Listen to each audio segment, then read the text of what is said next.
ఆశ్చర్యకరమైన బైబిల్ పాఠంగా సమూయేలు 2వ గ్రంథము 19వ అధ్యాయం చదువుకుందాము.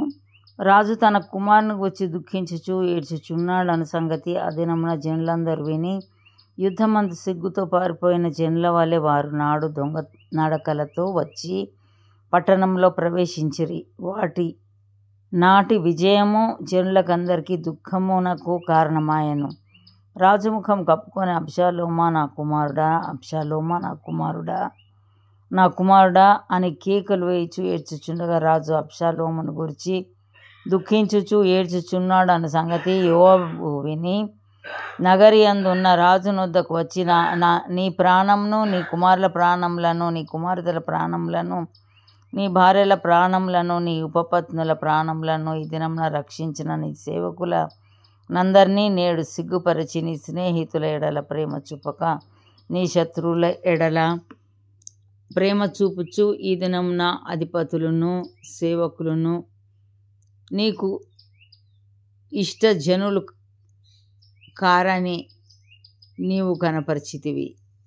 మేమందరము చనిపోయి అబ్షాలోము బ్రతికి ఉండిన ఎడల అది నీకు ఇష్టమగునన్న మాట ఈ దినమున నేను తెలుసుకొనుచున్నాను. ఇప్పుడు లేచి బయటికి వచ్చి నీ సేవకులను ధైర్యపరచుము. నీవు బయటికి రాకయుండిన ఎడల ఈ రాత్రి ఒకడును నీ యొద్ద నిలువడని యెహోవా నామమును బట్టి ప్రమాణం చేసి చెప్పుచున్నాను.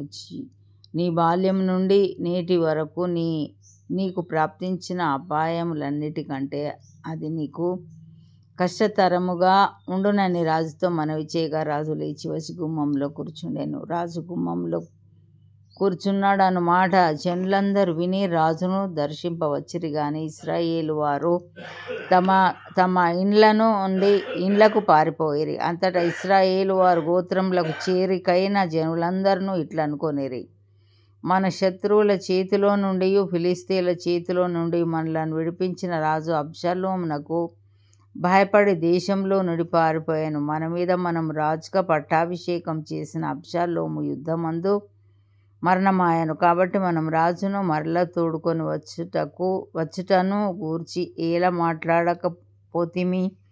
రాజైన దావీదు ఇది విని యాజకులకు సాదోకునకును అబ్యాతారునకును వర్తమానం పంపి ఇశ్రాయేలు వారందరూ మాట్లాడుకుని సంగతి నగరిలోనున్న రాజునకు వినబడేను గనుక రాజును నగరికి మరల తోడుకొని రాకుండా మీరెందుకు ఆలస్యము చేయుచున్నారు?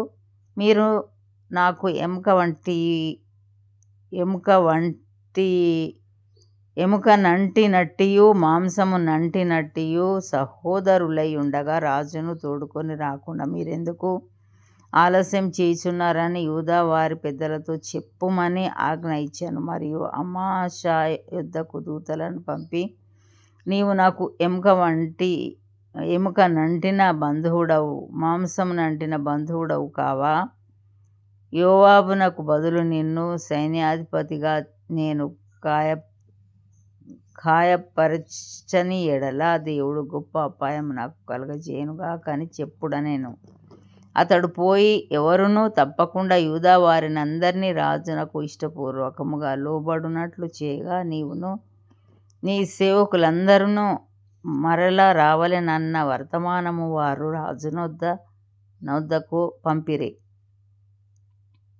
రాజు తిరిగి యోర్దాను నది యొద్దకు రాగా యూదా వారు రాజును ఎదుర్కొనుటకును రాజును నది అవతలకు తోడుకొని వచ్చుటకును గిల్గాలునకు వచ్చిరి. అంతలో బహూరీము నందున్న బెన్యామీనీయుడగు గెరా కుమారుడైన షిమీ త్వరపడి రాజైన దావీదును ఎదుర్కొంటకై యూదావారితో కూడా వచ్చెను. అతని యొద్ద 1000 మంది బెన్యామీనీయులు ఉండిరి. మరియు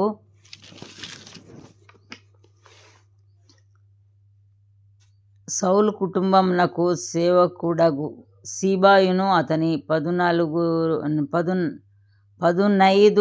కుమారులను అతని 20 మంది దాసులను వచ్చి రాజు ఎదుట నది దాటిరి. రాజు ఇంటివారిని అవతలకు దాటించుటకును రాజు దృష్టికి అనుకూలమైన దానిని చేయుటకును రేపు పడవను యువతలకు తెచ్చి ఉండిరి. అంతటా గేరా కుమారుడగు షిమి వచ్చి రాజు యోర్దాను నది దాటిపోగానే అతనికి సాష్టాంగ పడే, నా ఏలినవాడా, నేను చేసిన ద్రోహం నా మీద మోపకుము. నా ఏలినవాడవును రాజవునగు నీవు యెరూషలేమును విడిచిన వేళ నీ దాసుడనగు నేను మూర్ఖించి చేసిన దోషమును జ్ఞాపకమందుంచకుము.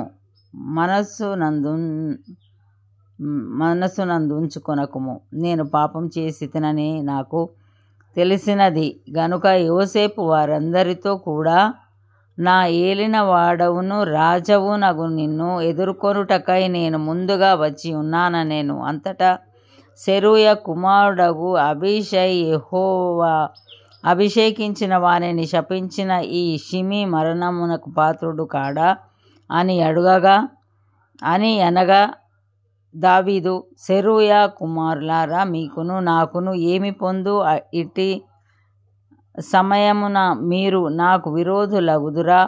ఇశ్రాయేలు వారిలో ఎవరైనాను ఈ దినమున మరణశిక్ష నొందుదురా? ఇప్పుడు నేను ఇశ్రాయేలు వారి మీద రాజునైతినను సంగతి నాకు తెలిసే ఉన్నదని చెప్పి ప్రమాణము చేసి నీకు మరణశిక్ష విధింపనని షిమితో సెలవిచ్చాను.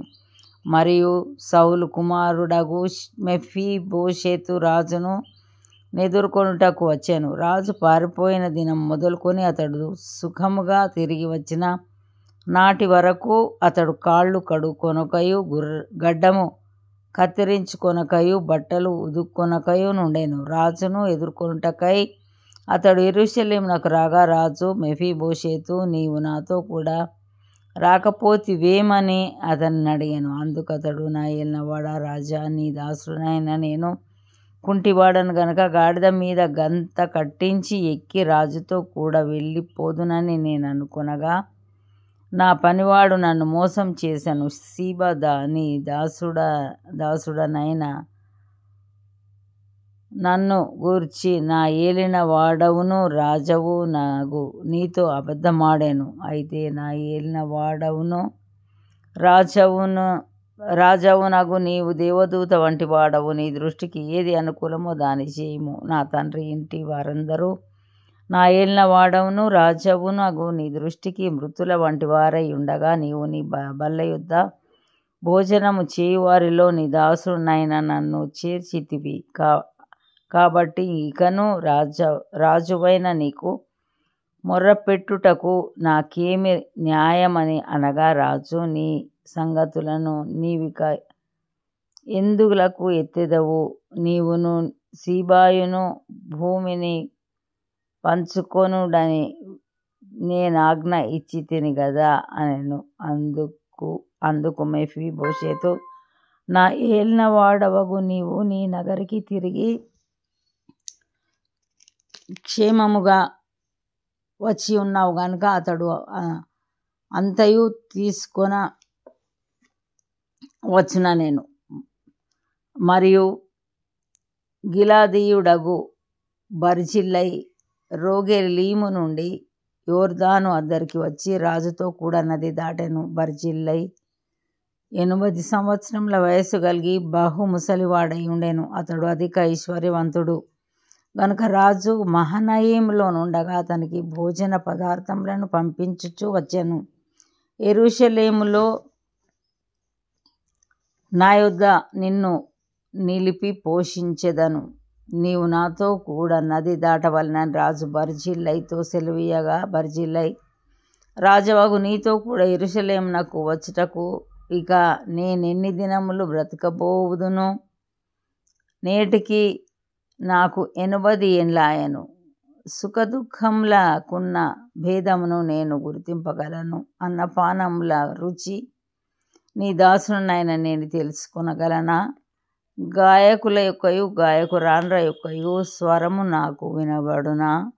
కావున నీ దాసుడనగు నేను నా ఏలిన వాడవును రాజవు నగు నీకు ఎందుకు భారంగా నుండవలెను? నీ దాసుడనైన నేను నీతో కూడా నది దాటి అవతలకు కొంచెము దూరము వచ్చేదను గాని రాజవగు నీవు నాకంత ప్రత్యుపకారం చేయనేల. నేను నా ఊరి అందుండి మరణమైన తల్లిదండ్రుల సమాధి అందు పాతిపెట్టబడుటకై అచ్చటికి తిరిగిపోవునట్లు నాకు సెలవిమ్ము. చిత్తగించుము. నీ దాసుడగు కింహాము నా ఏలిన వాడవును రాజవునగు నీతో కూడా వచ్చుటకు సెలవిమ్ము.